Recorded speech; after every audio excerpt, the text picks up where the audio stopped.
Amanhã vai fazer a biblioteca.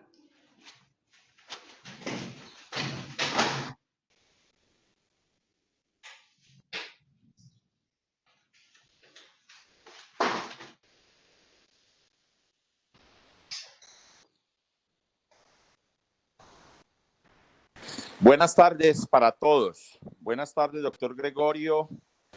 Vamos a dar inicio entonces a la actividad académica. Ya están con la parte técnica. Ya el doctor David tiene compartido el audio.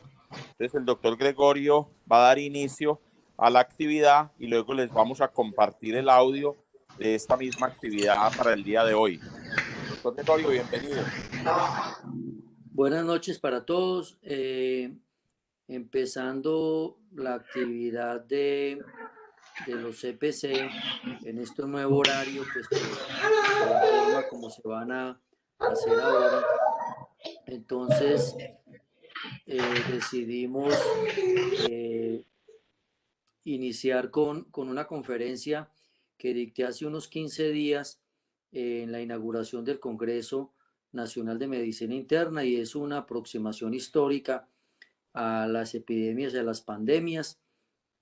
Entonces queríamos compartirla con ustedes. Entonces bien pueda, doctor David, para que arranquemos con la charla.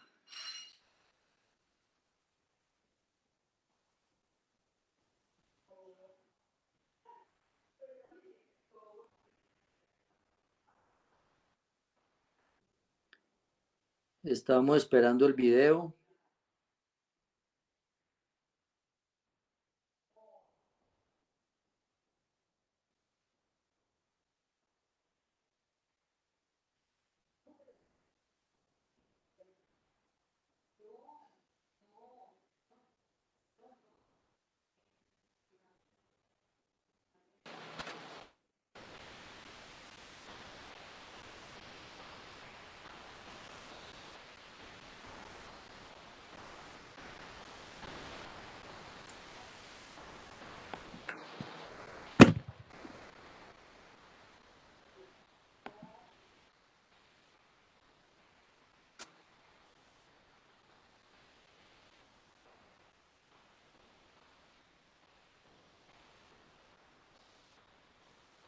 No se escucha.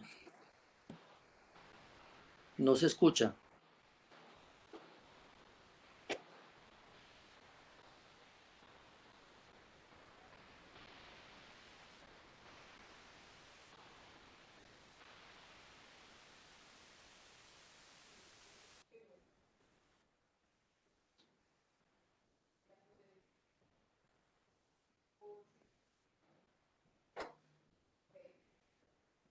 No sé si ustedes escuchan, yo no escucho.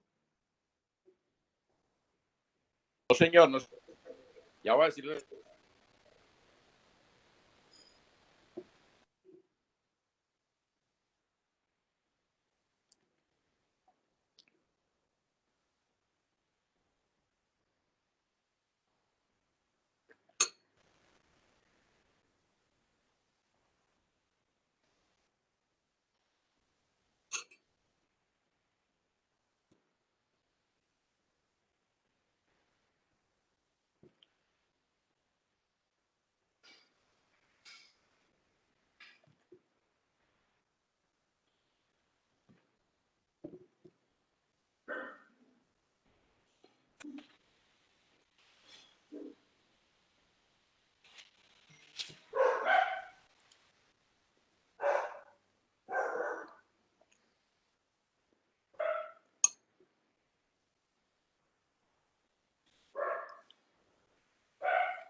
Pregúntale a la Rocío, si está escuchando.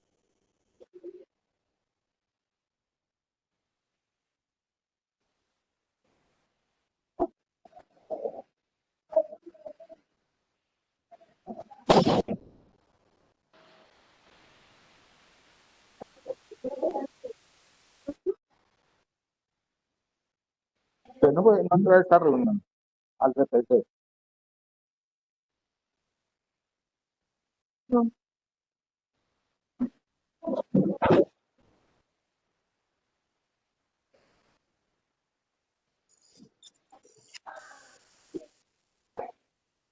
Ma, se le amor, es más fácil. Él no contesta. Él me contesta cada que yo le marco.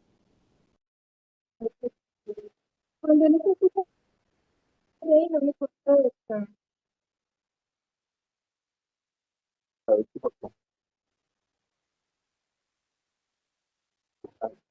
Métase eso, al CPC.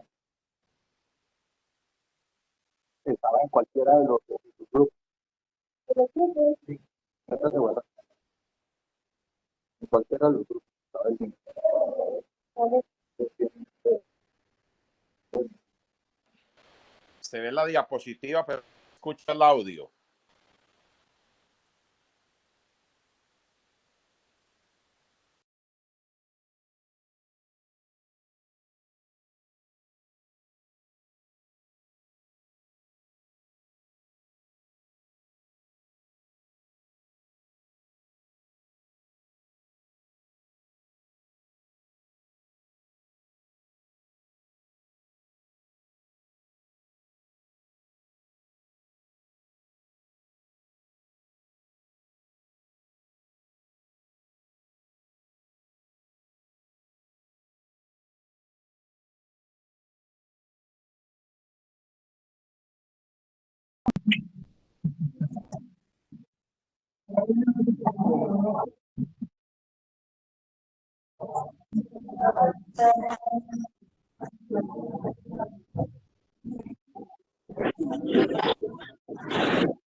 Quita tu audio.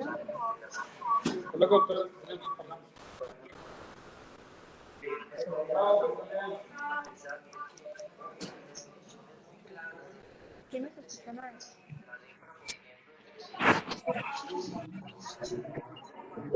No sé qué le pasa a esa vaina.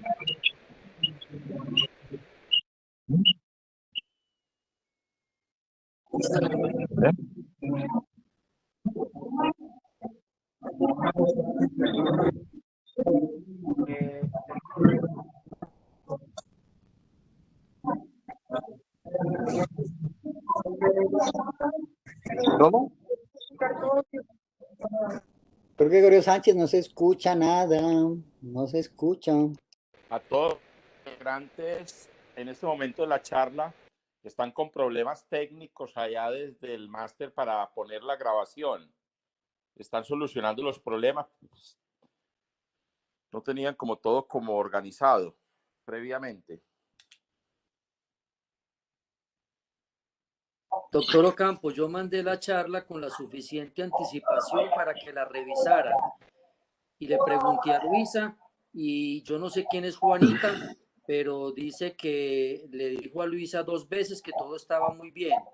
Y ahora entonces vea que no, parece que no han revisado la charla y tienen problemas técnicos. Entonces, ¿para qué la envío yo con anticipación? ¿Para qué enviamos esto si no lo revisan? Claro, doctor Doctor Gregorio, tiene Gregorio, toda la razón. y usted no puede emitir desde su computador, no puede compartir. No, doctor, yo ya la envié para que ustedes la organizaran y yo nomás puedo hacer otras más cosas. No, doc, yo no la organizo, no tengo que ver con eso, pero pues era Por una eso, cosa entonces, listo, entonces no. que usted desde su computador la compartiera.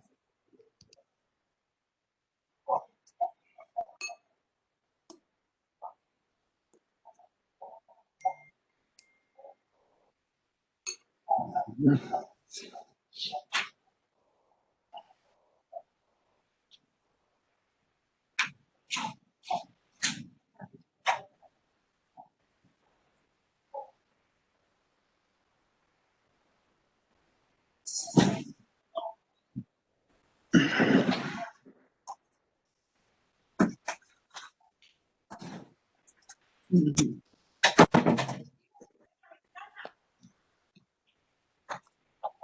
la ventana.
Persiste el problema, no hay audio.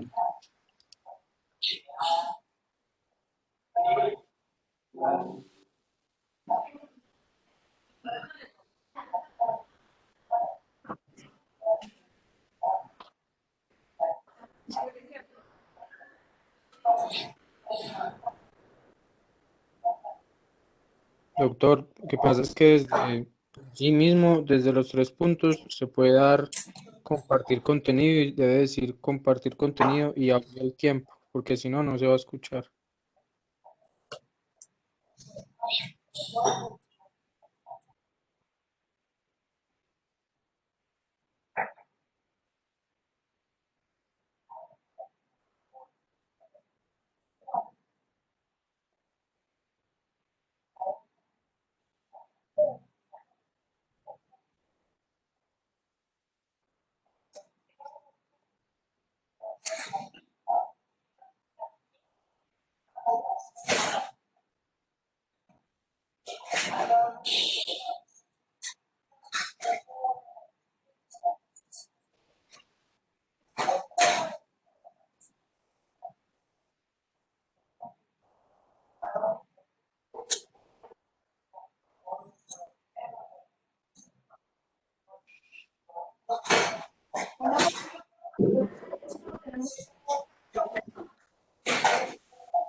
Doctor Derper, entonces, por favor, explicarle a la audiencia las circunstancias que ocurrieron, porque pues, vemos que no hubo posibilidad del audio, porque nos da pena, pues, con el panelista que es el doctor Gregorio, y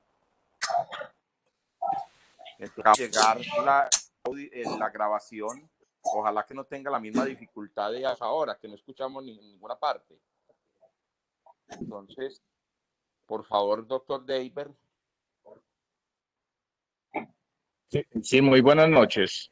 A ver, en el momento tenemos problemas para que reproducir el audio. La grabación se escucha perfectamente bien en el computador en que está montada y en que está sonando, pero al montarla a la presentación no sale audio. Entonces, esa circunstancia, pues como ustedes ven, tenemos imágenes, pero audio no se ha podido lograr. Es un problema técnico que no hemos podido solucionar. Les enviaremos entonces, si el doctor Gregorio no lo autoriza,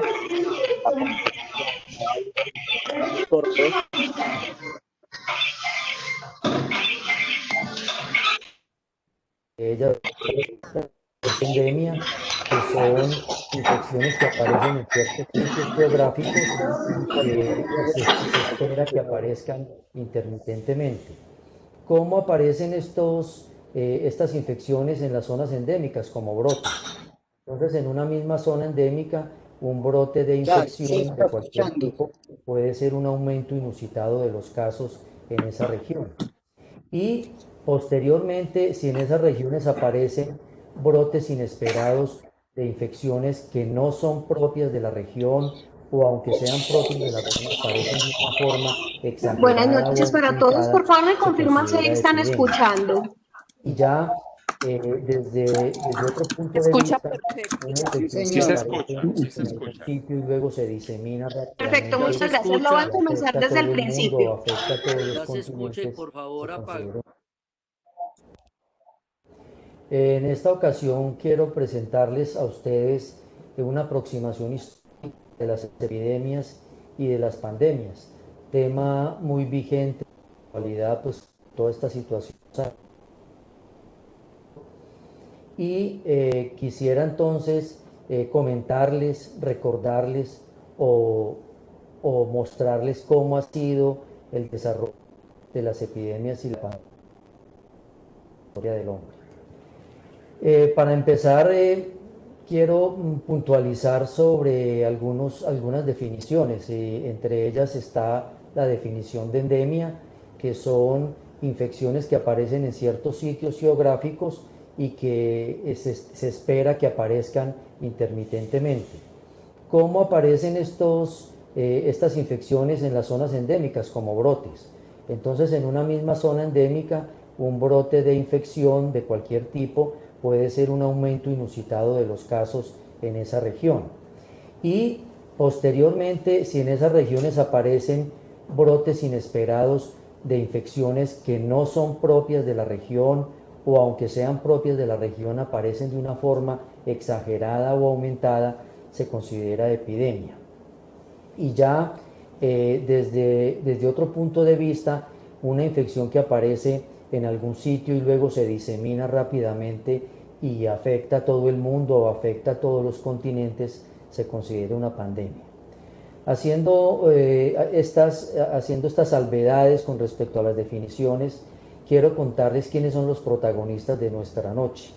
Los protagonistas son los virus y las bacterias, que son, digamos, los que han causado a través de la historia este tipo de epidemias y pandemias. En la antigüedad y desde las épocas que se empezaron a hacer descripciones de las infecciones que afectaban a múltiples poblaciones, tal vez la que ha sido descrita de manera más adecuada ha sido la viruela. Posteriormente, las descripciones hablan del sarampión también como una infección que afectaba a grandes poblaciones. Después de esto, y ya entrando en la Edad Media, los virus empiezan a ser menos importantes y empieza a aparecer las bacterias, con la Yersinia pestis, con la peste, las riquecias causando los diferentes tifos y el vibrio cólera causando el cólera. A finales del siglo XIX y principios del siglo XX tenemos otro nuevo cambio. Las bacterias se vuelven menos importantes y aparecen nuevamente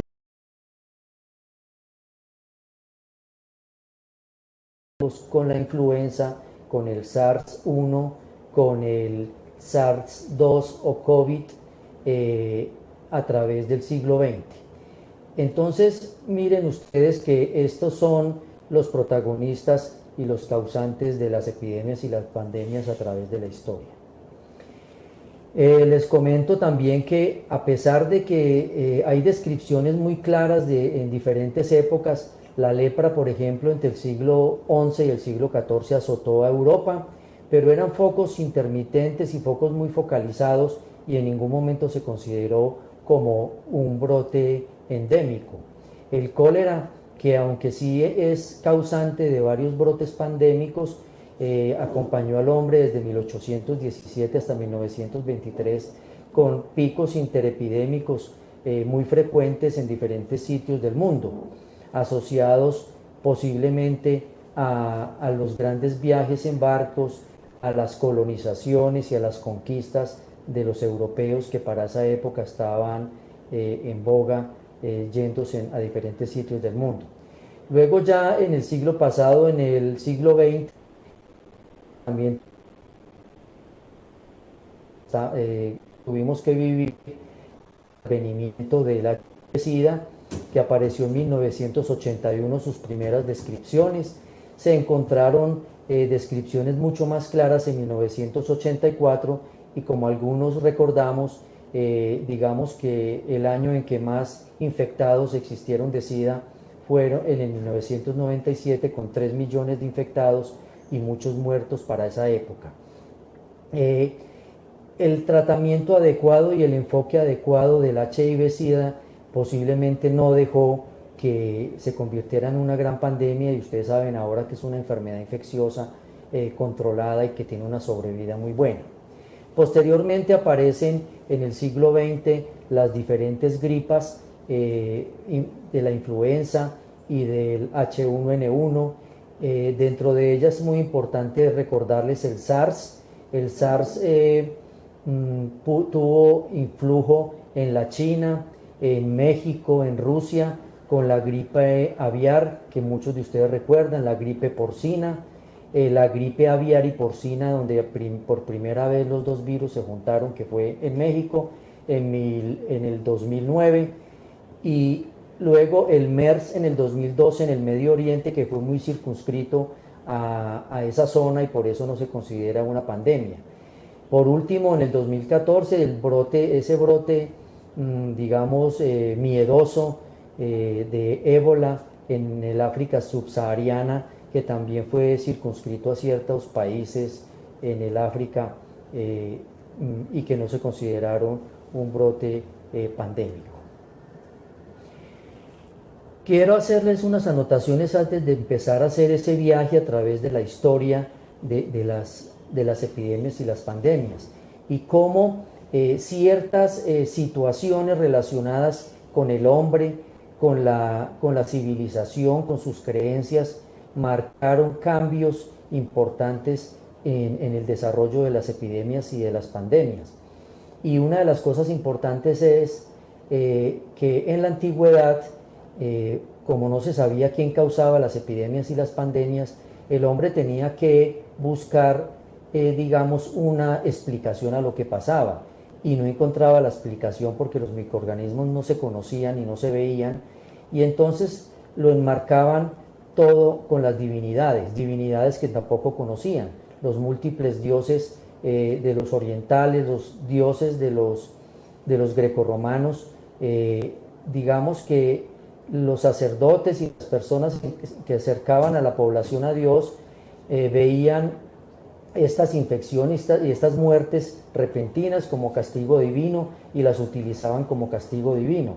Inclusive muchos de ellos en el cristianismo utilizaban las epidemias y las pandemias como rogativas religiosas para que de esta manera, digamos, dominar o de esta manera conseguir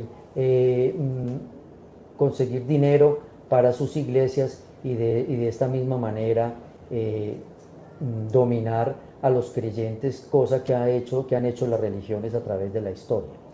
También era importante que en mucha parte de la antigüedad las epidemias y las pandemias fueron enmarcadas en el paradigma miasmático, del que les voy a ampliar un poco más el concepto adelante, y hasta el siglo XIX, donde entre el siglo XVIII y el XIX hubo un cambio drástico de todas estas interpretaciones porque aparecieron los microorganismos y entonces ese paradigma miasmático cambió por la aparición de la microbiología, la salud pública y la epidemiología. ¿Qué es importante resaltar en en este análisis de las concepciones antiguas? La cuarentena. La cuarentena desde esa época fue un recurso muy importante para disminuir el impacto de las pandemias, en la mortalidad de las poblaciones. Nadie ha dicho, ni en la historia, ni todavía se dice que las cuarentenas sirven para curar este tipo de epidemias o pandemias, pero sí regulan y modulan, la presentación agresiva o no agresiva. Y esto sigue siendo vigente hasta nuestra época, ahora que tenemos tanta tecnología, que tenemos tanta ciencia. La cuarentena, como se han dado cuenta y lo hemos vivido todos, es muy importante para el control y el llevar bien este tipo de infecciones como la pandemia que actualmente vivimos. En la gráfica que ustedes pueden ver aparece, miren cómo el influjo de la religión sí es importante. Ahí aparece un cuadro de los 4 jinetes del Apocalipsis. En el capítulo 6 del Apocalipsis se decía que por el hombre comportarse tan mal y porque los creyentes se portaran tan mal iba a venir un castigo que estaba determinado por los 4 jinetes del Apocalipsis, y entre ellos el jinete negro es la peste que determinaba muerte. El primero es la conquista, que es vigente para todas las civilizaciones, la conquista y el querer una población tener, poder sobre otra, lleva a la guerra, que es el segundo jinete, lleva a la peste o a la muerte, que es el tercero, y al hambre, que es el cuarto. Vemos entonces cómo la religión manejaba el concepto de la peste para poder manejar las creencias de sus creyentes. En ese mismo orden de ideas y a través de la historia en la antigüedad, todo se giraba alrededor de la concepción miasmática. ¿Qué es la concepción miasmática? Se creía que todas las epidemias y pandemias e infecciones estaban en el aire, y por eso era ese afán en la antigüedad de limpiar el aire. No crean ustedes que el sahumerio que existió desde la antigüedad era para que oliera bien. El sahumerio era para limpiar el aire de los malos espíritus o de los malos. Estos humores se consideraban que eran los causantes de las infecciones.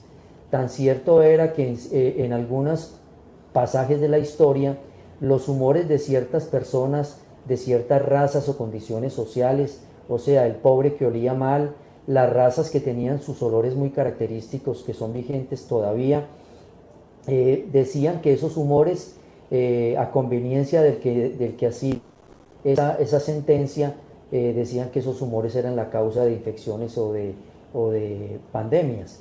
En algunos casos los medio orientales fueron condenados por su olor, como los pakistaníes o los afganos. En otros casos los grecorromanos utilizaron a los cristianos para decir que ellos eran los causantes, y en otros casos los judíos, existieron matanzas inmensas de judíos porque se creía que eran los que transportaban estos humores que causaban las epidemias. Incluso algunos llegaron a pensar que las grietas de la tierra o las erupciones volcánicas eran gases del infierno que soltaba el diablo, que soltaba Satanás, en protesta por el mal comportamiento de la gente en el momento pues en que ocurrían. Entonces todas estas concepciones, desde los humores, los miasmas, digamos esas atribuciones divinas que se le daban a las pandemias, cambiaron drásticamente con la aparición o el descubrimiento de los microorganismos. Fuera de la religión, las guerras también determinaron muchos comportamientos diferentes en las epidemias o las pandemias. En las guerras las condiciones de vida en la batalla en la antigüedad eran muy malas. La vida en las trincheras, el agua sucia, la comida contaminada, hay veces determinaba que el éxito o la derrota en las mismas batallas. En muchas batallas muy conocidas en la historia, murieron más por la peste o por las infecciones que por el enfrentamiento con el enemigo. Un ejemplo es claro en la colonia, en nuestro país y en la independencia, como la viruela atacó a los patriotas, pues la viruela la trajeron los españoles y los patriotas no estábamos enseñados a tener ese virus, y mató a muchos, digamos a muchos patriotas o a muchos nativos. Y de la misma manera nosotros le respondimos a los colonizadores, a los españoles o portugueses en otras partes, con la fiebre amarilla y la disentería amibiana, que también mató a muchos de los soldados colonizadores o españoles. Y un poco más acá, a través de la historia, a principios del siglo XX, en la Guerra de los 1000 días, donde peleaban ya eran facciones de patriotas liberales contra conservadores. La disentería también causó una alta mortandad en los soldados de las facciones políticas que peleaban por esa época. Aquí vemos los determinantes de la expansión de las infecciones, y ya les he hablado mucho de ello. Las migraciones, como venir de la China a Europa, el hambre y el hacinamiento, las guerras, las expediciones, las colonizaciones, y más ahora, después del siglo XX, la globalización, la Guerra Fría, el espionaje, las guerras biológicas, que en algunos casos se cree que han existido, y en nuestra época, ya en el siglo XXI, las redes sociales, las falsas noticias y la falsa ciencia no son causantes directas de epidemias o pandemias, pero sí pueden determinar, digamos, la respuesta de la población frente a estas infecciones, y podrían hacer que mucha gente pueda morir más fácilmente o cuidarse de una manera mejor. Es muy importante tener en cuenta ahora para nosotros las redes sociales, las falsas noticias y la falsa ciencia o la charlatanería. Ahora sí empecemos rápidamente el viaje a través de la historia. Y como les decía al comienzo, la viruela fue la primera que tiene descripciones más adecuadas, y desde Ramsés V en el 1157 a.C., o sea, hace más de 3.000 años, hay descripciones de la momificación de Ramsés V, y mire que en su cadáver momificado aparecen secuelas de la viruela. Hay descripciones incompletas desde hace 10.000 años, o sea, 8.000 años antes de Cristo, Y todas estas descripciones coinciden en que la viruela en la antigüedad fue muy letal, tenía hasta un 70% de mortalidad en las personas que aparecían, y los historiadores, a través de los diferentes brotes de viruela que aparecieron, han hecho la sumatoria que aproximadamente 300 millones de muertes han ocurrido por culpa de la viruela a través de la historia. Esto pues es una cantidad enorme. Ustedes pueden compararla con la mortalidad actual o la mortalidad de la fiebre española, que vamos a hablar más atrás, y la viruela posiblemente ha sido la infección con mayor cantidad de muertes a través de la historia. Luego de la viruela, en la antigüedad, el siguiente protagonista es el sarampión. El sarampión hay descripciones de 3.000 años atrás, o sea, 2.000 años antes de Cristo. Y también los historiadores han hecho la sumatoria de los diferentes brotes de viruela y se cree que ha sido la culpable de 200 millones de muertes. Esto pues tiene sus más y sus menos, porque en muchas ocasiones en las descripciones no se sabía verdaderamente si eran brotes de sarampión o brotes de viruela. Las personas que tenían sarampión en las diferentes civilizaciones que aparecieron fueron aislados y discriminados, y en muchos casos, ya cuando llegó el cristianismo, eran usados por la iglesia como ejemplo de personas anormales, de personas discriminadas que se comportaban mal con Dios, y por eso llamaban a la gente a que vieran este tipo de personas como ejemplo para que se comportaran bien y obedecieran la iglesia. Pasando ya de los virus, digamos, en la Edad Media empiezan a aparecer o a tener protagonismo las bacterias, y aparece la peste antonina. Hay descripciones en el libro de Samuel en la Biblia, 100 años después de Cristo o 100 años después de nuestra era, cómo aparecieron brotes de peste, y principalmente en estas zonas donde el emperador era Antonio. Galeno fue uno de los que hizo una de las primeras descripciones de la peste antonina, que se circunscribió mucho a la Mesopotamia, no porque allí vivieran los romanos, sino porque era una zona importante de colonización de los romanos o de conquista de los romanos en esa zona. Esto fue descrito entre el 165 y el 180 después de Cristo, después de nuestra era, y lógicamente necesitaban un culpable, y los culpables para ese entonces eran los cristianos, que eran ilegales, digamos, en esos momentos. La ira de los dioses o de los múltiples dioses grecorromanos pues tenían ira contra los cristianos, y por eso fue que aparecieron, según la historia, este tipo de infecciones en la peste antonina. Pero luego se determinó que la peste antonina era de China, venía precisamente de Catay, donde tenían al parecer nexos comerciales los romanos. Y algo interesante para comentarles es que en esas, digamos que en esas grandes expediciones hacia la China, se vinieron de allá unos bárbaros que eran los tártaros, y llegaron a Cafa. Cafa quedaba en el norte del Mar Negro, una ciudad que estaba amurallada, y llegaron a Cafa y querían los tártaros entonces invadir Cafa para allí montar su centro de operaciones y poder entrar luego a Europa. Pero se encontraron que Cafa estaba muy bien amurallada y no los dejaron entrar. Entonces los tártaros sitiaron esa ciudad, y como dentro de los tártaros venían soldados enfermos de peste, pues se morían esos soldados, y los generales tártaros hacían desmembrar esos soldados y lanzaban con catapultas pedazos de brazos, de cabezas, de miembros de los muertos, y ese tipo de cosas que lanzaban por encima de las murallas desencadenaron la peste dentro de las murallas, y pudieron los tártaros entonces entrar e invadir a Cafa. Momentos antes de que esto pasara, algunos italianos, más que todo venecianos, se dieron cuenta de esto y huyeron por el Mar Muerto, llegaron a Constantinopla, y allí dejaron pues lógicamente la peste antonina. Siguieron luego por el Mediterráneo hasta Sicilia, llegaron a Sicilia, y de allí se diseminó la famosa peste antonina a través de Europa, y fue traída de esa manera. Unos siglos más tarde y en pleno apogeo y en pleno resurgimiento del Imperio Bizantino, ustedes pueden ver en la gráfica cómo el Imperio Bizantino era dueño de toda la parte africana mediterránea, la parte asiática mediterránea y una gran parte de la Europa mediterránea. Estaba en pleno apogeo del Imperio Bizantino y en esa época reinaba Justiniano.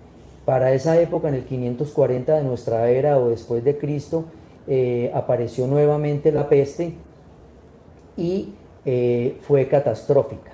Una cuarta parte de la población europea falleció, entre 30 a 50 millones de personas, eso era una cuarta parte de la población europea. Cesáreo, que era casi un médico, hizo unas descripciones muy adecuadas y fue el primero que hizo descripciones sobre los bubones. Y también se determinó que el origen fue la China a través de las rutas comerciales de comprar seda, de comprar pólvora o de comprar condimentos en la China, y ellos trajeron la plaga en las ratas, venían en el lomo de las ratas, y esas pulgas eran las que transmitían la peste.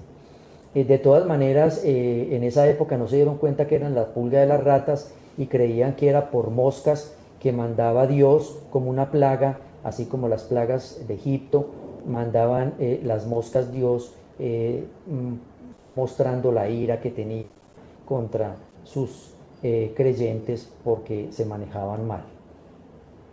Aquí hay una imagen de la época donde se pueden ver bien descritos los bubones y de cómo también tenía esa connotación divina tan importante, digamos, la peste para la época.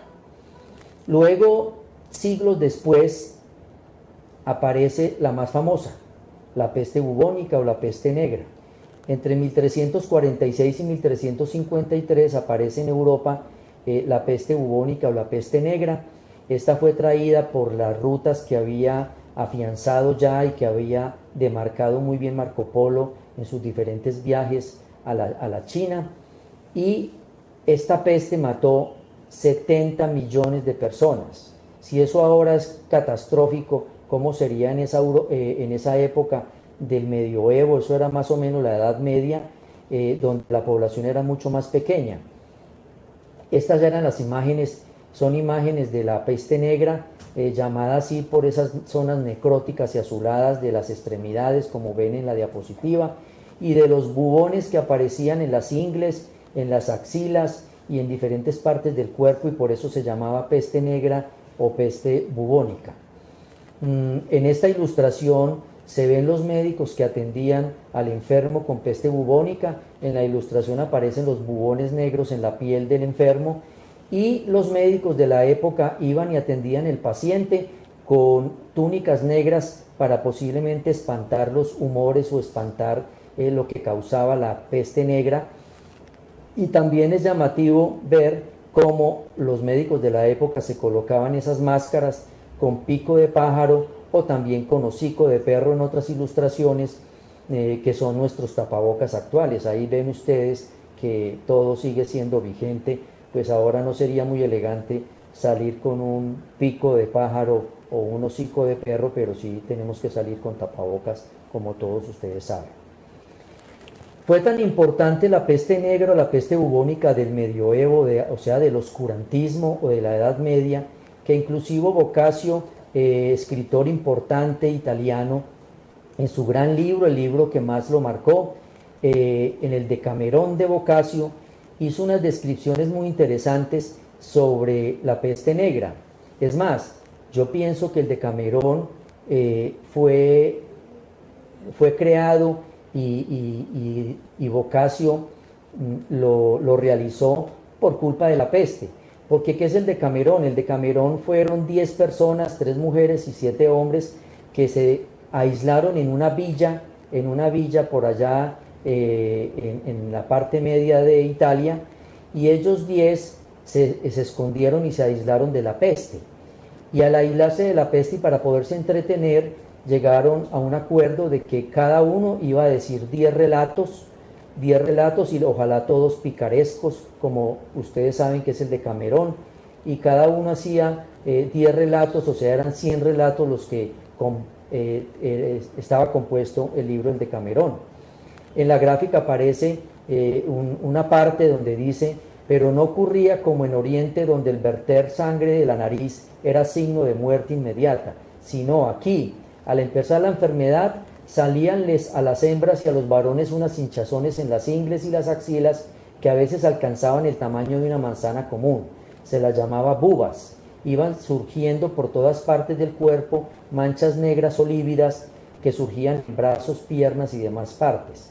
Aquí es una descripción muy adecuada de cómo eran los bubones en la época de la Edad Media.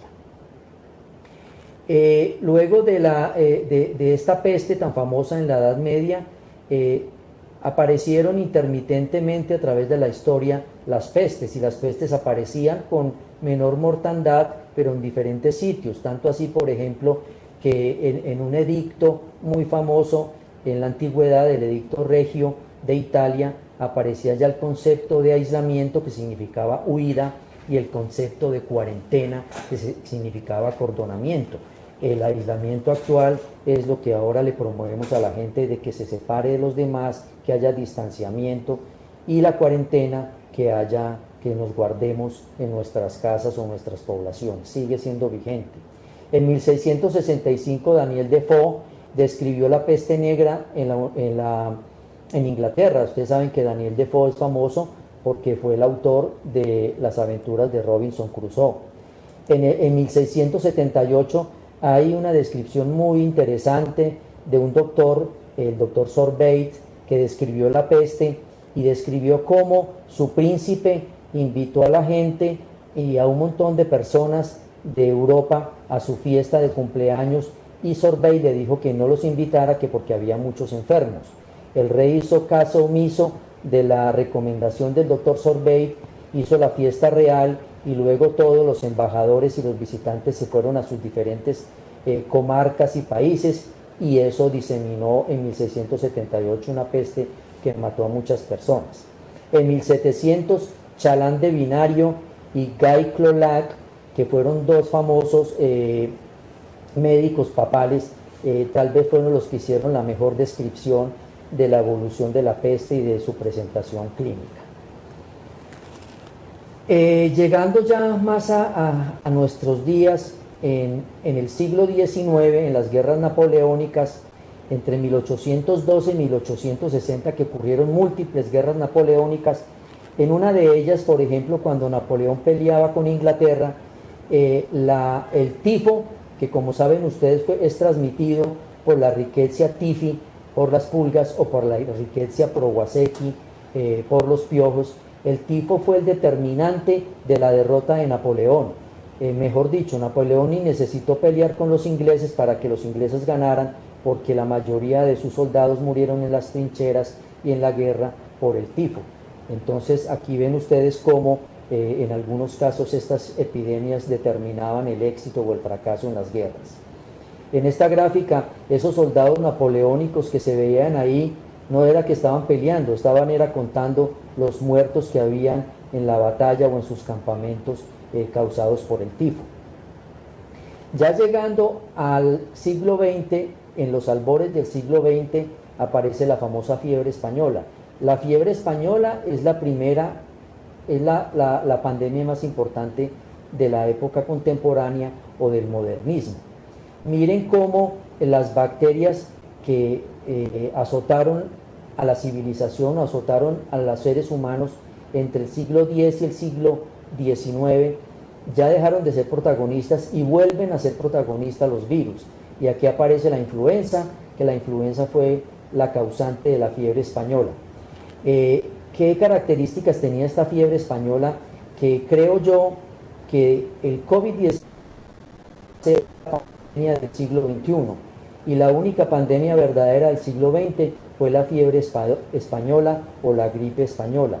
Características importantes: tenía una mortalidad del 20%, altísima mortalidad, como ustedes pueden deducir, y también mató entre 50 y 100 millones de personas, dentro de ellas 300.000 españolas.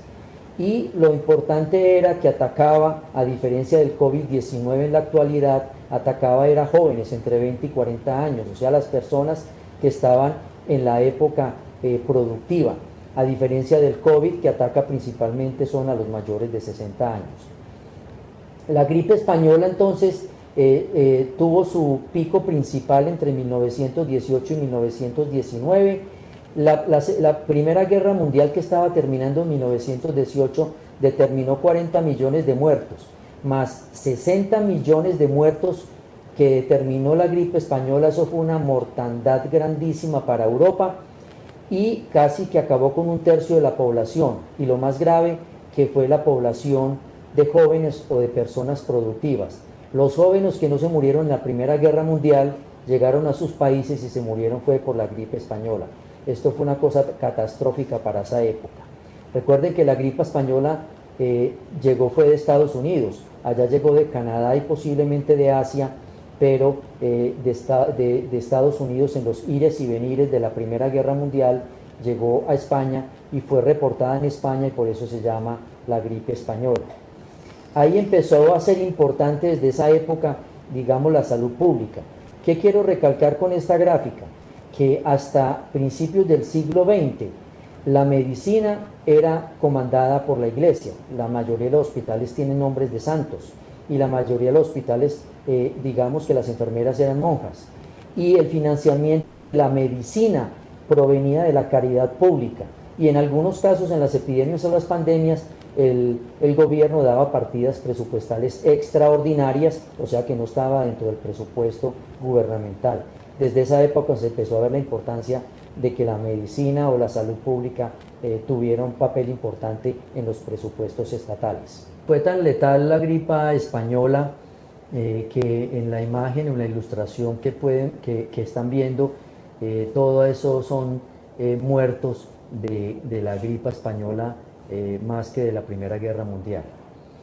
En esa época a Europa le fue muy mal entre 1910 y 1920. No solamente terminó la Primera Guerra Mundial en 1918, sino que estaban estrenando un régimen distinto de gobierno en Rusia. Aparecía la Unión de Repúblicas Socialistas Soviéticas comandadas por Lenin y habían salido de un régimen de zares a pasar al comunismo. Para Europa eso era una amenaza y fuera de eso la gripe española vino y acabó de diezmar a la población europea. Fue una época, yo creo, que para olvidar para los europeos. Aquí aparece, como en la actualidad en algunos países, las fosas comunes, desde esa época también, cuando aparecían muchos muertos. Y no solamente la influenza empezó desde los albores del siglo XX a ser el protagonista, también las diferentes gripas como la gripe porcina, que a finales del siglo XIX y principios del siglo XX causó 1 millón de muertes en Rusia. Hay muy poca descripción sobre eso. En la mitad del siglo XX, en 1957, en Hong Kong también la gripe porcina causó 1 millón de muertos, y algunos de ustedes recuerdan cómo en el 2009 en México apareció el H1N1, y lo llamativo para esta época era que era un H1N1 mezclado entre el H1N1 aviar, el H1N1 porcino, que atacaba a los seres humanos. Bueno, digamos que fue un repaso de cómo a través de la historia se han portado las epidemias y las pandemias. Y quiero recalcar que es muy importante la viruela al principio, es muy importante la peste en la Edad Media, y en el siglo XX es muy importante la gripa española. Yo creo que ellos han marcado hitos médicos e hitos importantes en la historia médica a través de la historia. La segunda y última parte, les quiero hacer algunos comentarios sobre epidemias y pandemias en Colombia. Ustedes ven en la gráfica cómo los colombianos o nuestro país no estuvo exento de que todos los influjos de extranjeros que llegaban a América a colonizar, no a conquistar, no a descubrirnos, porque nosotros no estábamos cubiertos. Eso fue una colonización, de cómo cuando llegaron ellos al Perú y Colombia, trajeron el tifo en 1546, el sarampión en 1600, el tabardillo, que no es más que el nombre, un nombre coloquial para el tifo exantemático. La peste también llegó a nuestras tierras, la disentería atacó muchos sitios y la viruela, lógicamente, como ven en la diapositiva, tuvo apariciones intermitentes a través de la historia y fue traída por los españoles a nuestro continente. Sobre eso quiero hacer estas puntualidades. Cuando llegó Colón a América en 1492, llegó a la República Dominicana, que ellos la pusieron la española, y se murieron 8 millones de nativos de esa isla, el 90% de la población nativa. También fue muy importante cuando Hernán Cortés llegó a México en 1519, mueren 20 millones de aztecas, o sea, el 90% de la población azteca muere, y pues le quedó muy fácil a Hernán Cortés pelear contra el 10% de la población, y por eso tuvo mucho éxito. Luego en 1530 Francisco Pizarro bajó al Perú y murieron 2 millones de incas, una gran parte de la población inca que no tenían mucha población. Y en 1778 y 1782 también la viruela atacó a Colombia y existieron una gran mortandad, pero no hay una descripción exacta de cuántas personas murieron en esa época. Esa epidemia de viruela en Colombia llegó a Colombia de una manera muy distinta como llegaban las otras infecciones, y fue de Canadá, arrancó, llegó a México, y de México por barcos comerciales llegó a Colombia, entró por Cartagena, Barranquilla, y luego 4 meses después apareció en Bogotá. Esa epidemia de viruela, hay algunos historiadores colombianos que han hecho unas descripciones muy interesantes sobre eso. Posteriormente, en 1849, apareció la epidemia de cólera, una de las epidemias de cólera que nos afectaron. Esta epidemia de cólera también llegó por vía diferente a la de la viruela, llegó de Panamá, pasó a Cartagena, y de Cartagena rápidamente a través del río Magdalena llegó a Honda unos meses después, y a mediados del año 50 llegó a Bogotá. Vale la pena resaltar que en esa epidemia de cólera de 1950 los médicos bogotanos ya decían que se deberían suspender las comunicaciones y que se deberían suspender la llegada de barcos y mercancías desde Cartagena y Barranquilla, porque podrían traer el cólera. Eso dijeron los médicos en esa época, y el gobierno de la época, que se llamaba la Nueva Granada, no nos llamábamos Colombia, el Congreso de la Nueva Granada prohibió las cuarentenas. ¿Y por qué tomó esta decisión tan equivocada? Por presiones económicas de los gremios, que decían que no se podía parar el comercio ni traer mercancías, porque era peor ser pobres, que porque de todas maneras la gente que iba a sufrir ese cólera se iba a morir. Desde aquí vemos cómo las presiones económicas y los grupos económicos toman determinaciones sobre la salud de las personas. Tanto así que nuestro querido Nobel de Literatura, Gabriel García Márquez, hizo una descripción en algunos de sus capítulos, El amor en los tiempos del cólera, pues por eso se llamaba así el libro. Y él hizo una revisión histórica y cómo se hacían, digamos, estas anotaciones. De las personas que fueron atacadas, ninguna vio ponerse el sol. En la noche de ese día, la mortandad se duplicó, y en los siguientes en progresión creciente. El gran patio del cementerio se llenó de cadáveres. Fue preciso hacer largas y hondas fosas para sepultar a los muertos. Se hacían tiros de cañón creyendo que podía purificarse el aire con las detonaciones. Este es un bello pasaje de ese libro Amor en los tiempos del cólera que nos dejó nuestro querido Premio Nobel Gabriel García Márquez. Esta es una ilustración de cómo los pacientes del cólera en la época eran hidratados no por vía intravenosa, sino por vía oral con caldos y aguas especiales. En 1913 a 1925 no fuimos exentos de que tuviéramos peste. Ustedes saben que en Europa había también peste y nosotros la tuvimos.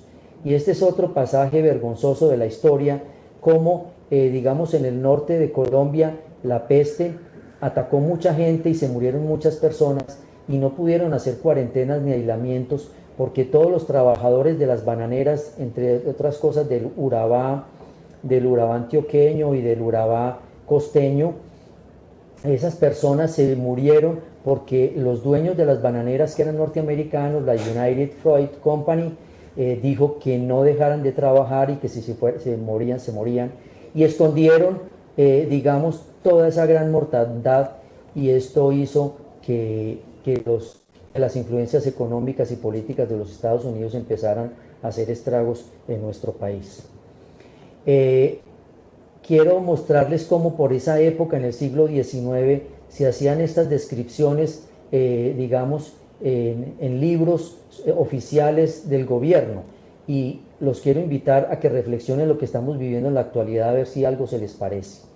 Las oficinas públicas, los colegios, la universidad, las chicherías, que es el sinónimo ahora de los bares, los teatros y las iglesias estaban vacíos, los servicios urbanos se colapsaron, la policía, el tranvía, el tren y los correos se paralizaron, porque la mayoría de policías, operarios, curas, alumnos, profesores y empleados se enfermaron.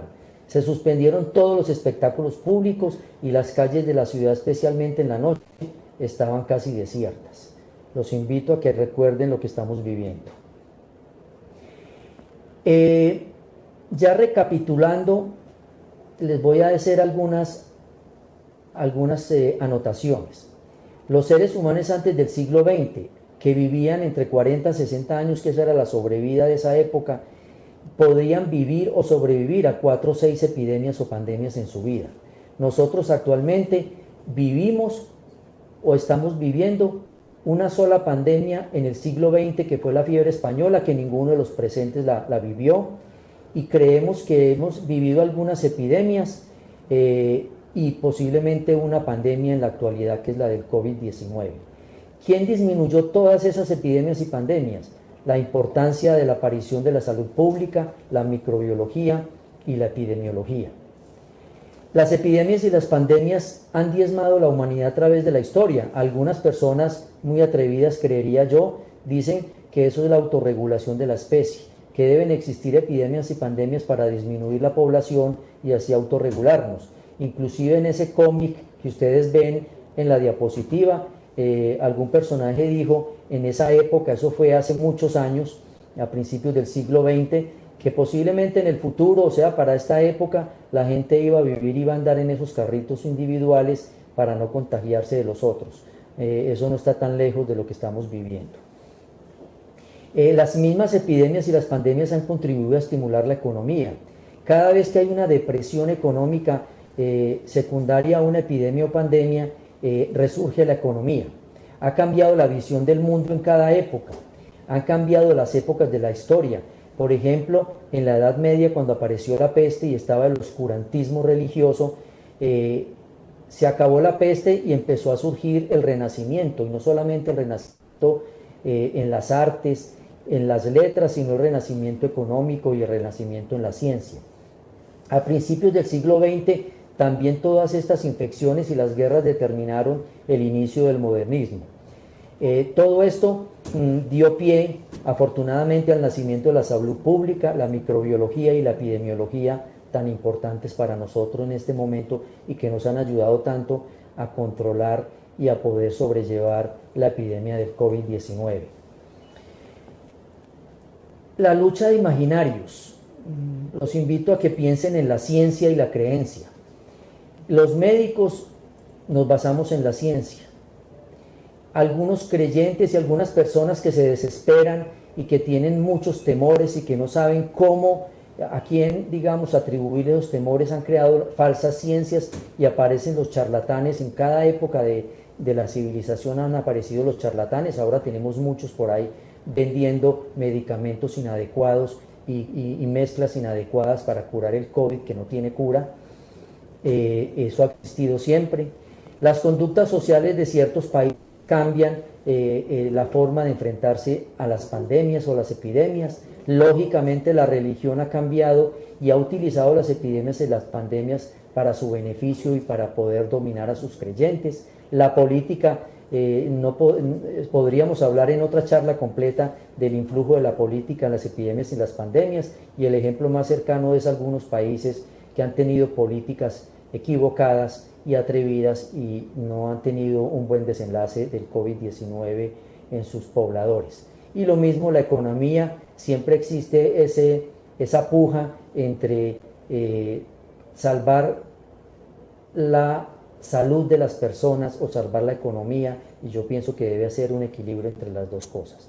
Por eso creo yo que siempre ha existido y siempre va a existir esa lucha en el ser humano entre la ciencia y la creencia, y yo creería que deberíamos tener un equilibrio entre las dos para poder sobrellevar todos estos problemas, principalmente el COVID-19 que nos está afectando ahora. Muchas gracias.